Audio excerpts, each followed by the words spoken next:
updater. Let's not do that right now. Probably not. The camera you're using right now, maybe not. Probably not. Thanks, OS, but no. Yeah. I don't know why it looks like this. It's very strange. Well, it is just, it's just a sunny day over here. We'll muddle through somehow. Yes, somehow, some way. This is us. I think maybe it's just because it's been so rainy around here lately that I'm like, oh, I gotta deal with sun again. Yeah, you're just not used to having to deal with the sun. Well, we're gonna do a little more work on the old studio. It's gonna start raining again next week. Don't worry. Oh, great! I've really missed it. Although the park that's close to where I live, big park, is lush as heck right now. Man, it's nice. Is it in a super bloom? It is. I would call it a super bloom. Yes, it's great. I suspect it rarely looks that green. But a lot of trails for the dog and stuff. It was real nice. Do we care 2 minutes before showtime that Facebook product guy Chris Cox is leaving? No. I mean, we tack it on to the end of. He's been with the company for a long time.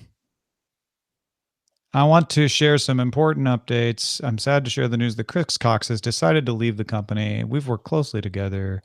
Wow. Oh my gosh, that's a long goodbye email. We could throw it into line 17 as like a little thing at the end.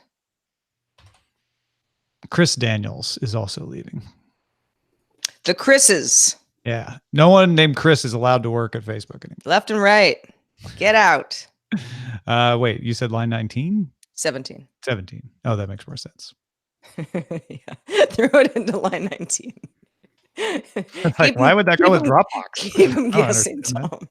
I get your angle there. Yeah.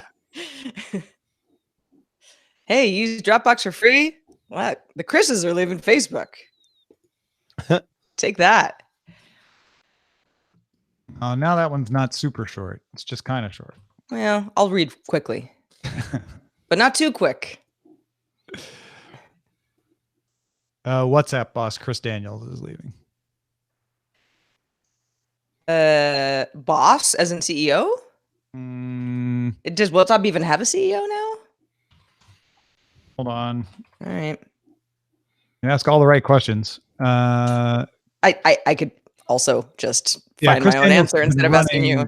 WhatsApp since the founders left. Got it. Okay.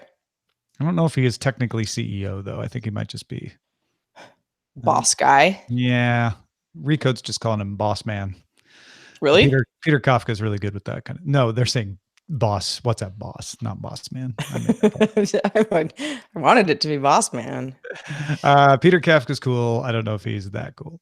All right, here we go. Are you guys ready? Ready. Let's do it. In 3, 2. Alyssa Bourgeau has supported Independent Tech News directly for 5 years. You could be just as cool as Alyssa. Become a DTNS member at patreon.com/DTNS. This is the Daily Tech News for Thursday, March 14th, 2019. In Los Angeles, I'm Tom Merritt. And from Studio Feline, I'm Sarah Lane. From Oakland, California, I'm Justin Robert Young. And I'm the show's producer, Roger Chang. Today, my friends, we have a packed show, lots of updates, some follow-ups, and an interesting article on Wired about why Facebook and Apple might not be monopolies, but they might still need to be trust-busted anyway. Let's start, however, with a few tech things you should know. EU Competition Commissioner Margaret Vestager told German newspaper that her commission would examine Apple's App Store following a complaint from Spotify. She said that the case would be comparable to Google. Do you like my German? Tagesspiegel. Apple announced that the 2019 Worldwide Developers Conference will take place June 3rd through the 7th in San Jose. Apple's tagline for the event is "Write Code, Blow Minds." Registration ends March 20th at 5 p.m. Pacific. So they want people to write code. Yeah, okay. It's a developers conference. Come on. Google will release the first developer version of the next version of Android, Android Q Beta 1, available right now. You can run it on the emulator or any of the Pixel models pretty much at google.com/android/beta. The New York Times reports a grand jury in New York has subpoenaed records on data sharing deals with Facebook from at least 2 unnamed device makers. Facebook said it is cooperating with investigators in multiple federal probes. In a related story, longtime Facebook product manager Chris Cox and WhatsApp boss Chris Daniels are both leaving. Staying in the court system, Huawei officially pleaded not guilty to a 13-count indictment against it filed in the U.S. Federal Court of New York. Huawei is charged with bank and wire fraud, violating sanctions against Iran, and obstructing justice. And finally, Dropbox now restricts its free users to 3 connected devices at a time. If you're an existing free user and you have more than 3 devices, you can keep them all. You just can't add any more. Paid plans, however, allow unlimited devices. So Dropbox just wants your money. That's what that's about. All right, let's talk a little bit about a cool announcement from Microsoft.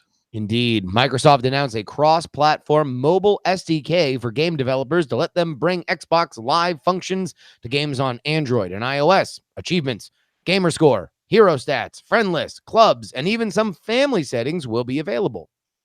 Developers who implement Xbox Live into mobile games can choose which parts to implement, though a Microsoft account login will be required for the user.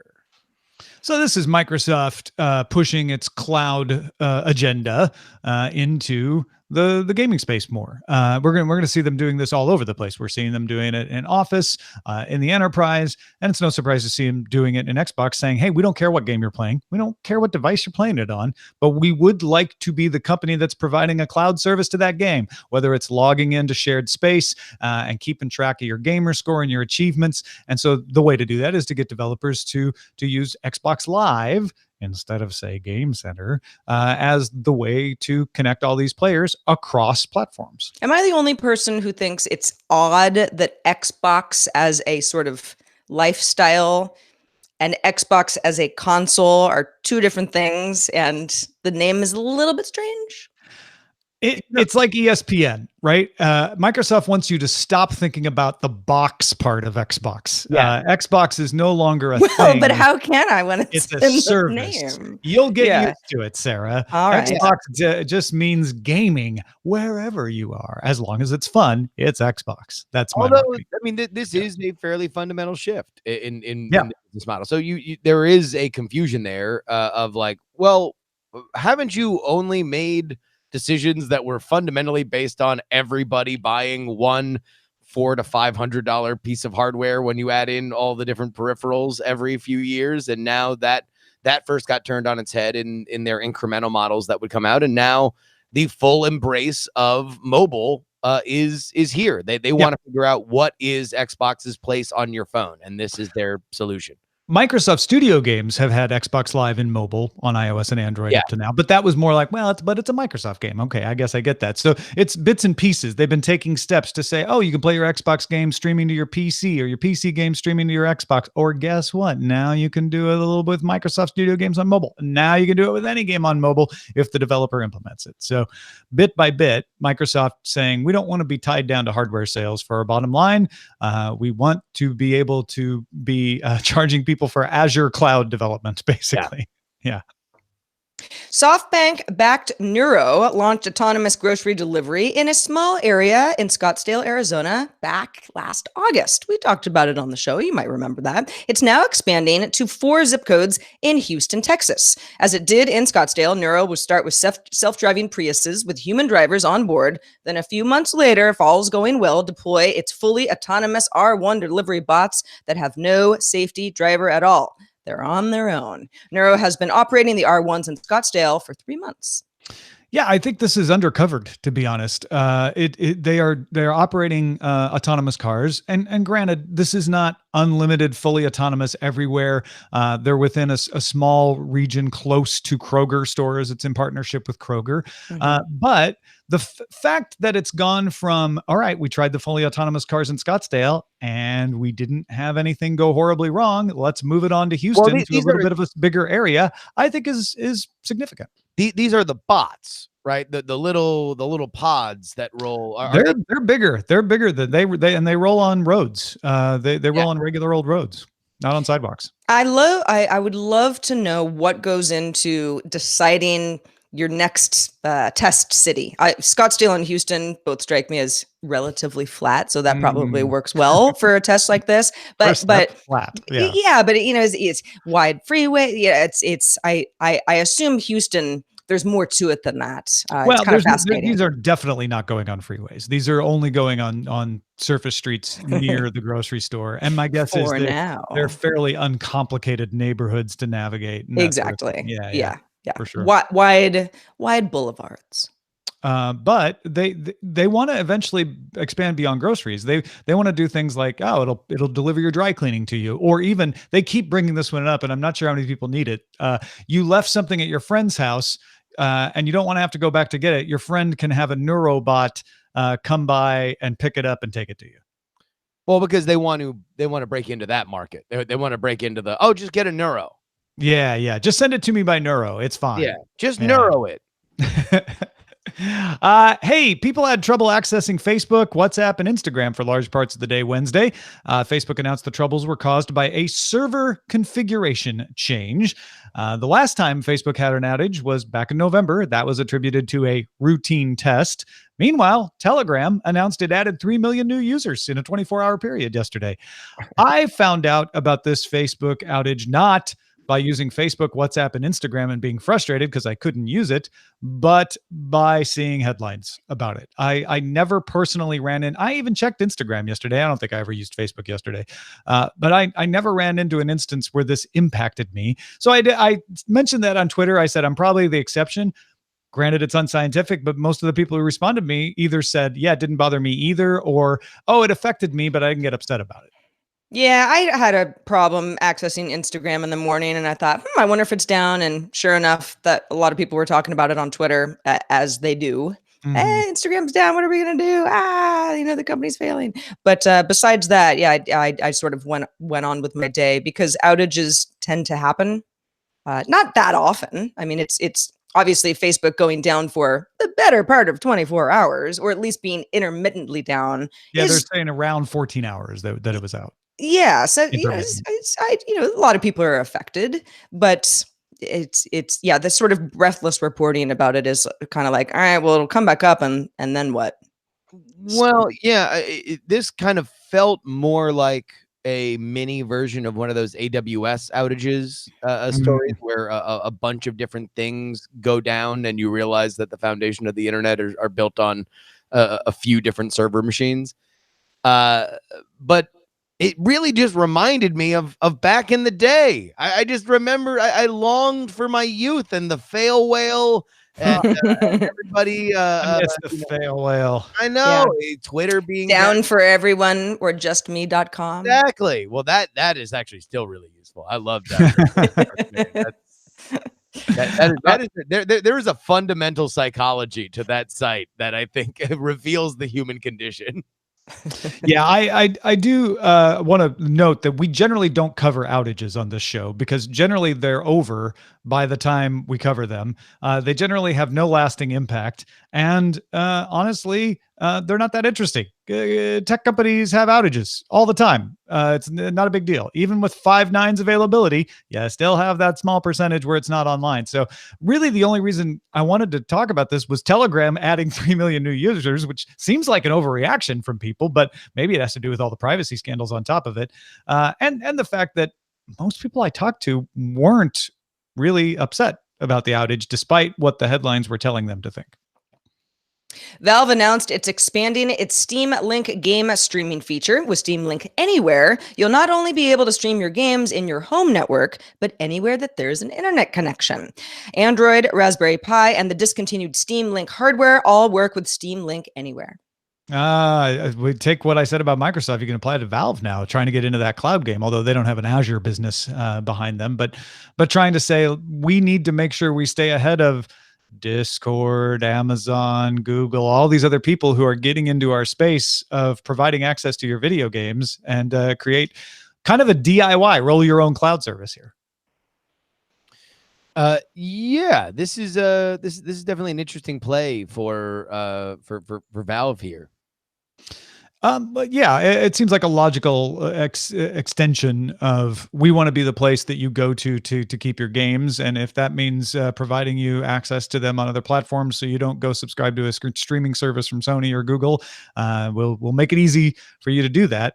Although it's not a game streaming service, you still have to buy it and put it on your PC. Yeah, they're just going to make it easier for you to access it. Yeah. One of the trends in robotics these days is something called soft robotics, which, to oversimplify, means using softer materials, not hard metallic pincers and such. In the soft robotics space, a team led by Daniela Roos at MIT's Computer Science and Artificial Intelligence Laboratory, or CSAIL for short, has developed a robot gripper that can lift 100 times its own weight. The gripper is a skeleton shaped like a starfish covered in a loose rubber skin, and it's that rubber skin that makes it a soft robot. So you pump gas in or out of the rubber enclosure. That causes the device to open and close, kind of like a flower, and it can pick up delicate objects like bottles without harming them while still maintaining a firm grip. That's hard for hard robotics. It's difficult for hard robotics to do. This new soft robot can also handle irregularly shaped objects. That's something soft robots are good at. Roos thinks her gripper is better than previous soft robot models. And there have been lots of these. They work like tentacles or bean bags, etc., because this sort of starfish shape can approach items from a variety of angles. And that origami-like skeleton has strength beyond what a lot of other soft robots have, while still having the flexibility of the soft robotics. So an interesting advance in making soft robotics not just good at the agility part, which is always what they have been better at than harder robots, but having the strength to pick up heavier objects too. 100 times its own weight. Although it doesn't weigh that much, so. But it can pick up an apple. That's good. Yeah. It weighs the weight of a penny. This is pretty cool, and it also just looks it looks like it works, which I think is a very dumb commentary, but it definitely like has this, like, I could definitely see this being a part of like a factory or some kind of robotics area where you just need to make sure that there's a delicate lifting of a thing that gets put into another thing. Yeah, the one in the video that impressed me the most was when it picked up the drill. Right, because that's kind of a hefty thing, and it was able to just grab the drill by the handle. Now, granted, it's not necessarily going to manipulate it easily, but just showing that the amount of weight that it could handle, I thought was pretty impressive. Soft robotics, though, that's one of those terms that if you one of the things people tell us they like about Daily Tech News Show is they feel up to date, and when someone mentions something, they can say, "Oh yeah, I've heard about that." Soft robotics is one of those, and this is one of those advances in soft agriculture. Robotics. If they can make it in a way that supports agriculture, it's going to be huge. How? For picking? For harvesting? Picking, yes. Okay. Agriculture is not a buzzword that will make you sound smarter, but I get what you're saying. Oh, so you're saying that we're not going to hear the rise of the soft ag robots? We might. That's when you see Davis changes this mascot to a soft robot. Yeah. Then it's yeah. I mostly make my money in soft ag. I'll be honest though, now that I understand why you're saying agriculture, that is a really good point. The ability for soft robotics to do that delicate work, which picking is, you need force, but you need to be gentle, or else you'll ruin the thing you're picking. Also, Fabergé egg manufacturer. Right. Yeah. Hey, folks, if you want to get all the tech headlines each day in about 5 minutes, be sure to subscribe to dailytechheadlines.com. All right, let's talk about a column published on wired.com by writer and former Facebook product manager Antonio Garcia Martinez, arguing that Facebook and other tech companies are not monopolies, they're monopsonies. Monopsony. Monopsony. A monopoly, as we probably all know, is when one seller or producer dominates a market. I make the thing, I make most of the things, and so you kind of have to come to me to get it. A monopsony is where one buyer dominates the market. For instance, let's say there's a situation with a bunch of local sellers of lumber, but only one construction company buying wood. That construction company would be able to dictate the price of lumber. by saying, hey, I'm your only customer for wood. I'm going to say I won't buy it unless you charge me this much. Construction company would be a monopsony. Another more relevant example in the real world is Walmart is often called a monopsony because it can dominate the purchase of wholesale goods for retail, so much so that it often can dictate prices. Amazon, too, sometimes can operate as a monopsony, and that's where you see where Garcia Martinez is going. Remember, a monopsony doesn't mean that it is dictating the buying for the consumer. It's usually the wholesale space. So I'm the one who buys all the stuff and then sells it to the consumer is what Walmart does, but that could still be a monopsony. Garcia Martinez points out that Facebook doesn't produce any media. It's not a producer. Airbnb doesn't own any hotel rooms. Uber doesn't own any taxis. However, Airbnb does aggregate the demand for lodgings. So it acts as a wholesale to a large number of people who want to buy places to stay. Uber does this for rides. Facebook does this with attention. U.S. antitrust law is ill-equipped to address monopsonies because it focuses on pricing and consumer harm.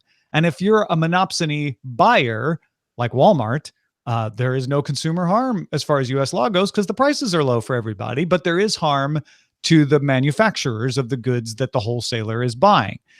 Garcia Martinez argues that the FTC should shift to evaluating the lack of consumer benefit rather than looking for consumer harm. In other words, it's not that the prices are high, but maybe choice goes away. Or maybe there's, I don't know, an implication on your private data that's not good, even though it's free. That's an interesting way to look at this that I had not considered before. And I think it not only applies to Facebook, but also applies to Apple, where you can say, hey, what's the harm to the consumer? They get all these great apps. They don't have to use iOS. They can go somewhere else. But you could definitely call Apple a wholesaler, although there have been court cases that said Apple's not the one selling, so they may be able to defend themselves. But that court case was in the United States, not in the European Union, if I remember correctly. So there may be more danger to Apple from this side than I gave them credit for yesterday. Anyway, I thought this was fascinating, and I was the first time I'd ever heard about monopsony. The idea has been around since the 30s. Justin, I know it was the first time you'd heard of this concept as well. What did you think of it? Previous to this, the only time that I had said the word monopsony was mispronouncing monopoly at 3 a.m. It would be a too long conversation. This is a very interesting idea, and if you do shift the burden of proof to lack of consumer benefit as opposed to consumer harm, then there you can start to dovetail into arguments like, hey, isn't it been a while since we had another viable social network that, I remember as Facebook overtook MySpace, the next thought from anybody who was smart was like, well, hey, look, MySpace can get or Facebook can get taken over just as easily by some other competitor. That hasn't proved to be the case in well over a decade, and it doesn't look like it's going to become any more likely now. So are they monopsonizing our attention to the point where it has gone past the benefit of somebody investing in something that could compete with it? Well, and attention is it's a very relative thing too.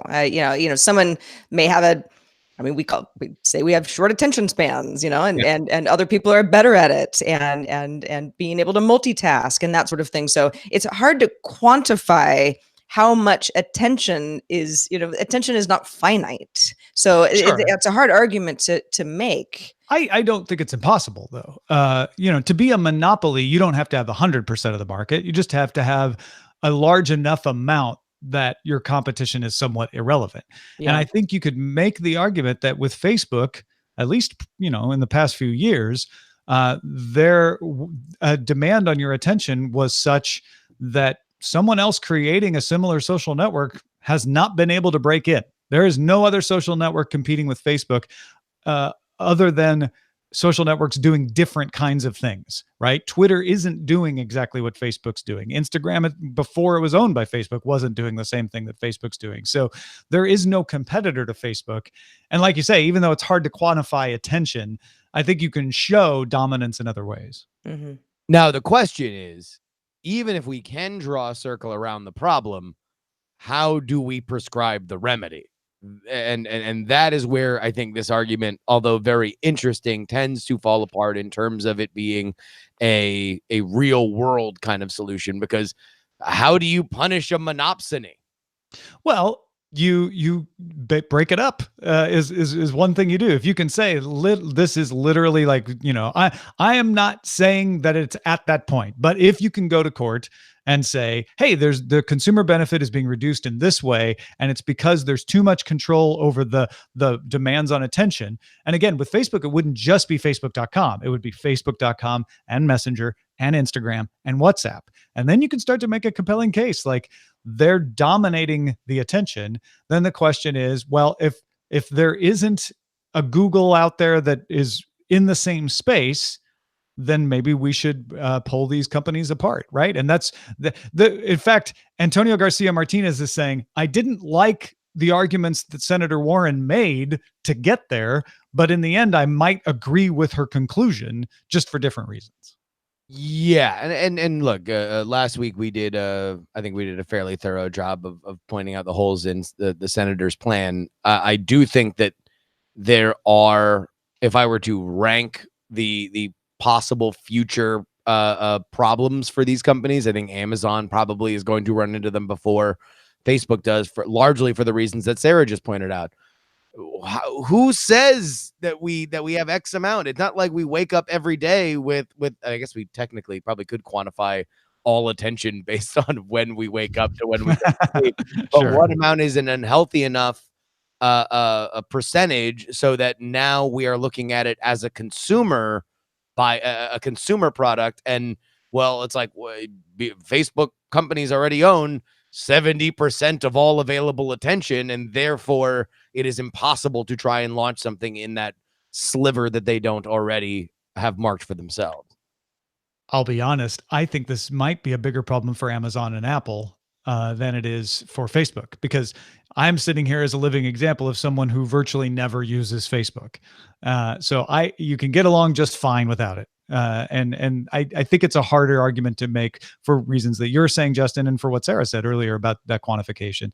But if I'm Apple and I'm trying to make the argument that, hey, I'm just passing along stuff, and these are just the rules of my market, you could start to make an argument that you're also acting in ways that are similar to a wholesaler.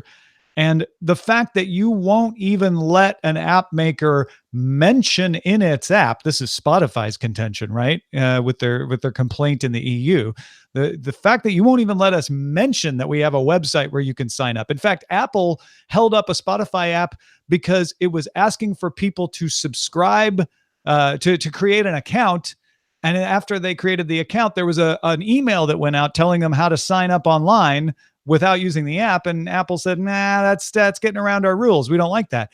That starts to feel like anti-competitive behavior of a monopsony who's saying we're setting ourselves up as the only person that you can go through to get to this marketplace. We are the only buyer. Yeah. Apple's defense there is that they're not actually buying. They're just passing They're not along. buying anything. And everybody is free to not wander into their market should they not want to. You could probably make the argument that, well, I can't be a mobile app developer if I don't have an iOS app. So I have to scale. This is just a necessary thing that I have to do. I think Apple will run into more of those problems the more that they focus on them, which seems to be the way that they are trying to get around slowing iPhone sales. But Amazon's the one that I still have.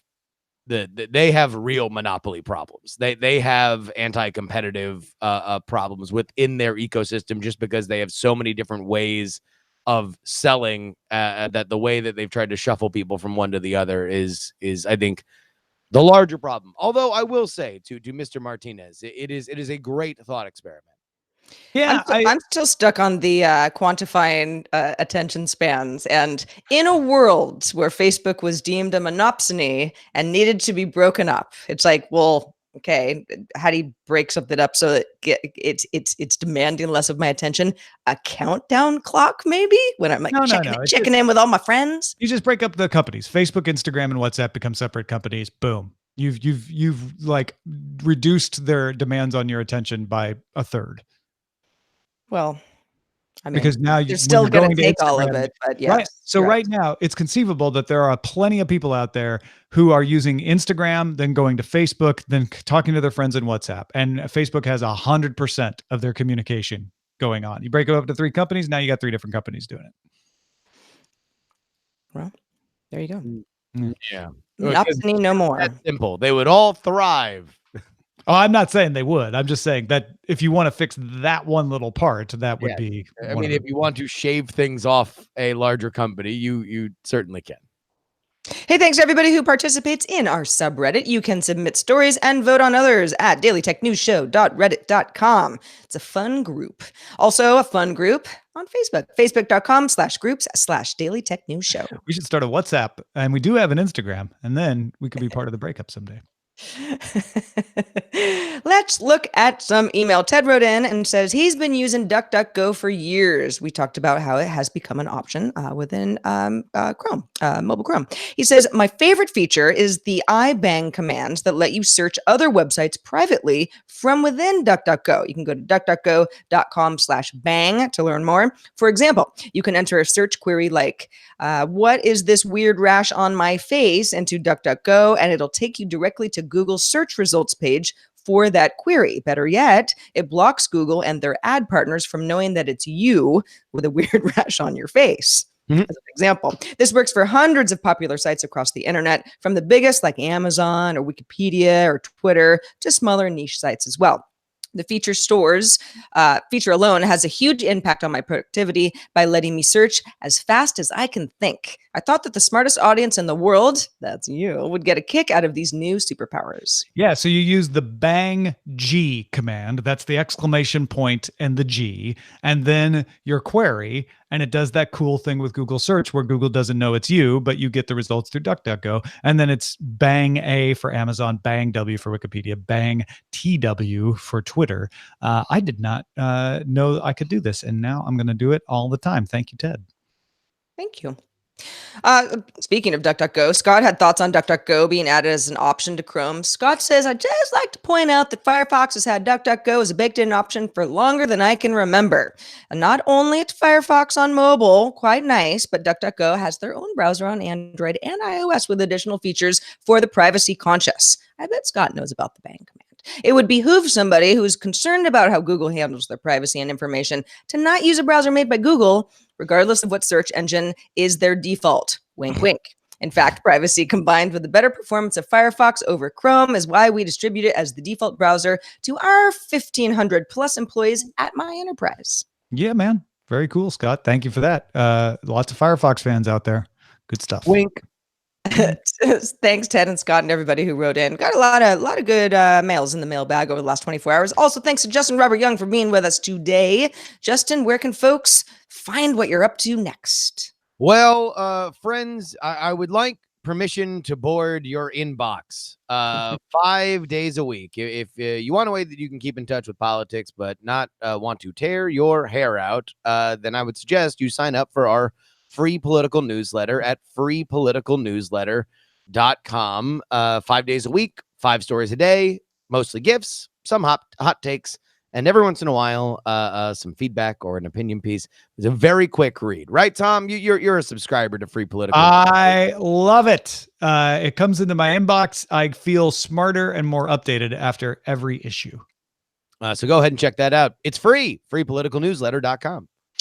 Folks, don't forget to support this show, too, by becoming a member. Did you know that 5 years ago, Tim Berners-Lee wrote another post about the anniversary of the web targeting government surveillance? Well, you would if you were a co-executive producer or above and got our flashback episode in your Patreon RSS feed. That's right. Every month, Sarah, Roger, and I, and sometimes Scott Johnson, will look back at the old stuff, the things that happened in the past, by just looking at the old Daily Tech News Show rundown from 5 years ago and looking for interesting stories. That is just one of the many benefits you can find by becoming a member at patreon.com/DTNS.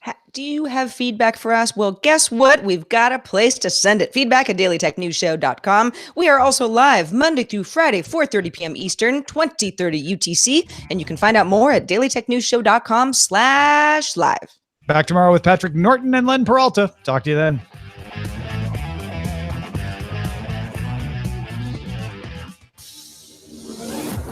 This show is part of the Frog Pants Network. Get more at frogpants.com. Diamond Club hopes you have enjoyed this program. Monopsony.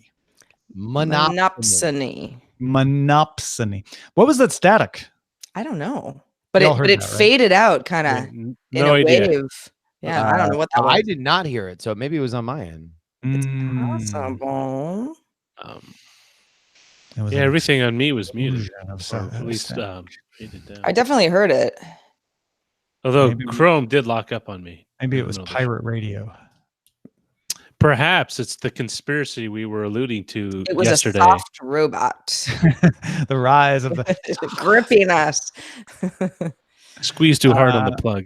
Microsoft thinks outside the Xbox. That's nice. Facebook down. Nobody cared. Robot with a soft touch. Need groceries? Just neuro it. Oh, there's SAS, Xbox as a service. How do you punish a monopsony? I kind of like, I like the idea of having monopsony. Monopsony word. has to be in the title. Absolutely. Yeah. Slicing up the monopsonies. Monopsony, how to Scrabble monopolies. Huh? Monopsonizing attention spans. Or Ooh, just that one's good. Stoic Squirrel just says, just call it monopsony. Yeah, monopsonizing attention spans. We could do that. It's a good one. I think, yeah. Monopsonizing attention spans. Without context, someone's gonna be like, "What is the show about?" I know Tom is bad at typing, but wow. I'm gonna. That's a very strange autocorrect. I'm already going to Twitter's at Ace Detect. You've misspelled the Monopoly. title for DTNS. There's no S in Monopoly. There's an L that's missing. I have to say, and this is the nerdiest thing ever, I'm excited to go to an Apple store I've never been to today. Yeah. Why do I care about these things? I don't know. But Which I one just you going like to? that. Which one are you going to? It's called Americana. It's in Glendale. It's over in. Well, that's Rogers local. Oh, the Americana. Have you been there? Oh, yeah. I always go It's through a- it and they come back out without buying anything. Oh, no. Now is it part of a shopping mall? I couldn't quite figure it out. So the Americana is because there's combination. another Apple store in Glendale, but this one's closer to me. The one in the Americana is combination public space, condos, and a shopping mall. And some retail. It's like Got the it. Okay. Grove-ish, but with Okay. condos. Oh, see, I And a movie theater. Like if you okay. if you Emeryville, lived there, Mm. there's a concierge service that will deliver food from any of the food. Does it to use the- Nero? It uses the concierge employee Ah, who runs yes. around. Well, not So for the long, answer is sir. no, it does not use neuro. Not that cool yet. I do look forward to if the neuro rollout continues that we will start using it as a verb. Just neuro it to me. Go ahead, hit me with the neuro though. I left my phone in your car. Can you just neuro it to me? The neuro of your attitude. No. Neuro. No. I haven't done it in a long time, but in a pinch, I will have an Uber driver deliver something for me without me being in the car with them. So It's you not really what Uber's for, but yeah, you you call get an the Uber, Uber, they come, you I show say, up and you're like, I'm going to put this in the back seat and then go to this address and my friend will run out and get it. okay, I'll I've give you done that. I'll give you an example. I was up in Northern California visiting some friends, get to SFO, coming back to LA, and I look in my purse and I'm like, why are there two phones in my purse? I had Uh-huh. somehow like grabbed a friend's phone that looked just like mine Yeah, Like, and not you realizing that immediately my felt phone was already in guilty my about purse. stealing your friend's phone, and you're like, I can't do this to them. I can't do this. Well, because I was like, oh no, I'm about to get on a plane. Like, this is Yeah, yeah. actually really bad. And it was like, what are we going to do? Because there was limited time. I Plus, didn't you have time to can't call go them. get what's that? You can't call them. You have their phone. Well, it was my friend's husband, so they knew everyone knew what was Mhm, going on, but we were sort of like, Sarah only has 10 minutes to like figure this out. They didn't have time to come to me. I definitely didn't have time to go back. So it was like, call an Uber. I explained to the driver, I'm like, I know this is irregular, but you got to help me. And he was like, it's fine. I don't care. I don't care if you're in the car or not. So the phone was me. No, I did the same thing. A buddy of mine, John, my co-creator with the Contender and Action News, was over here, and then he left and he went all the way back out, and it was like way into San Francisco, and he calls me and he's like, "Hey, do you have my keys?" Oh gosh. no. Sure enough, Oh. I did. And so he was gonna come back, and I'm like, no, let me just call an Uber and I'll see whether or not they're cool with that. And sure enough, I'm like, hey, I'm just gonna leave these keys in the front seat, and John will be there. And he's like, cool. That was it. Yeah. Well, because it's like, I guess they could refuse, but most drivers are, I mean, it's still a fare. It's still going from point A to point Yeah, B. it's their job doesn't really change. The place where it would become difficult is if the person on the other end wasn't there, and then they're like, well, what do I do with your personal property now? Right. But yes. I suppose that's covered under the normal, like, I left something in your car policies, so maybe it's not a big deal. Yeah. I would probably just throw it out the window if I was that Uber driver. I'd say, look, I've done my business, and just toss those keys or that phone right out the window and say, have at it, world. I'm not saying that's not the right thing to do, but I can see someone suing you for that. Sue Anyway. me, sue them, everyone sue. I actually left keys in an Uber once. It was New Year's Eve of all nights. And I was sort of bouncing around town. This is a few years ago. And I realized after the Uber was long gone, that what had happened, so I went through the proper channels and got a hold of the Uber driver, and she was like, yeah, I've got your keys. But it was like, she was like, super busy tonight. Like, I'm taking people from party to party. Like, maybe we can like meet up tomorrow. And I was sort of like, okay, well, yeah. And it was like house keys. It was like kind of I had a spare. I was like, this is super inconvenient, and then there were like a couple other keys on my keychain that didn't have copies of. It was like a week, and she kept saying like, you have to get an Uber to come to me, and she lived like in Reseda, which is very far away from it was like, it was kind of a hassle, even though she was, I mean, she didn't do anything wrong. Yeah, there was nothing malicious. She just wasn't terribly cooperative, it sounds like. She was just like, well, this is where I am. Come get your keys. You left your keys, not me. Yeah. Well, because I was sort of like, well, are you driving today? Maybe you could like get closer to my neighborhood and then let me know. And it was more complicated than that for some reason. Or even just moral of the story: don't leave your keys in an Uber. For a week, just mail them. Just be like, you know what? I'm dropping them in the mail. Here you go. Right? Yeah, it would get there the next day. Startup idea. So we'll have like a small courier service with drones, and you'll just call it whoops, like you forgot something, and you can put it in a box, and this little drone will come and pick it up. And that's basically just saying Neuro with drones. Because that's what Neuro wants to do with their little car things. It's Neuro for drones. Whoops. So Neuro could just do that with drones as an extension of their existing plans. Don't give them the idea, Tom. Why not? What are you going to do with it, Roger? Why don't you put it on the shelf there with your FBI dreams? Fine. No, I'm just saying, like that was exactly what Neuro's saying they want to do with their cars. So it's sort of an extension. The drone thing is just an extension of that.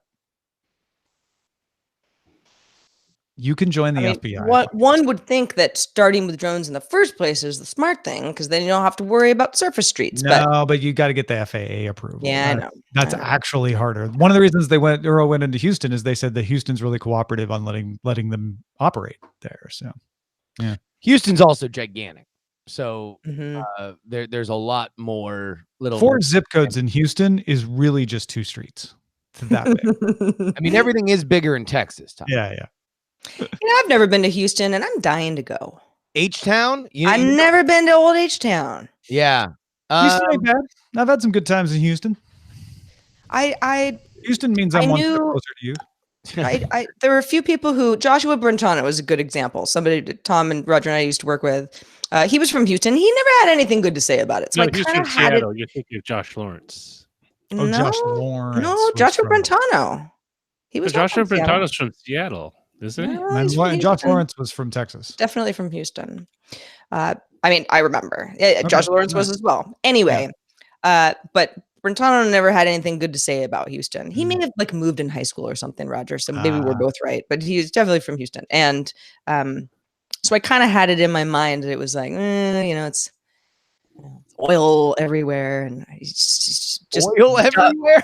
dumb stereotypical stuff. Not physically, like It's just- I will say, Just as covered someone in who's black. visited Houston once and one time only for my cousin's wedding, the one thing that struck me was the zoning laws and how different buildings could be like standing next to each other. It could be an entire, like there was one that kind of resembled the medieval castle, and then next to it would be just your standard storefront. And then the homes along that same block were all very non-cookie cutter.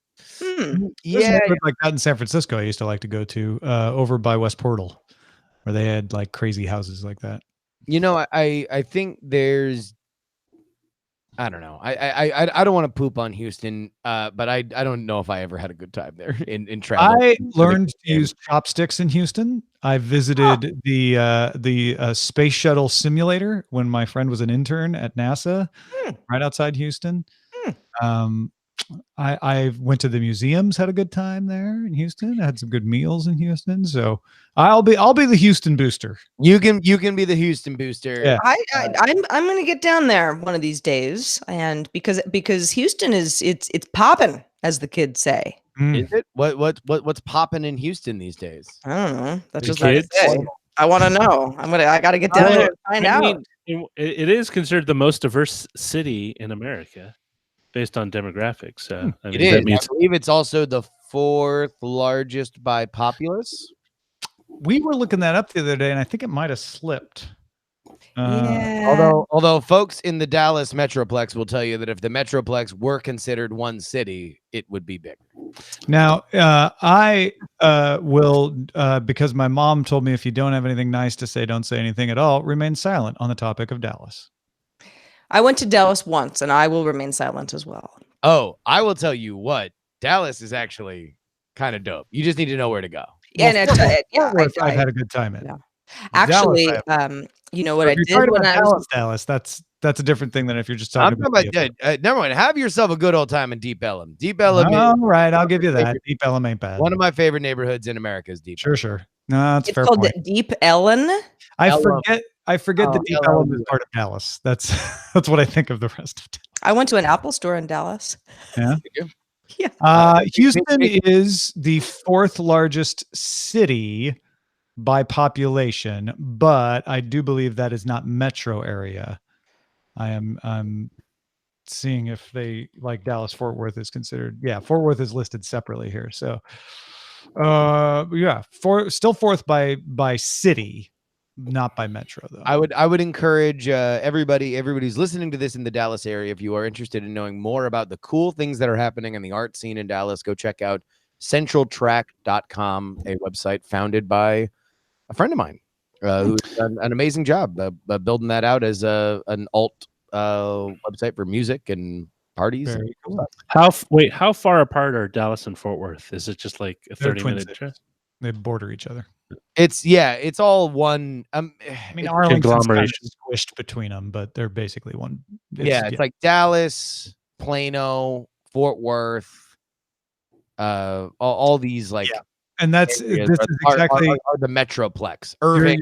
You're absolutely right, Justin.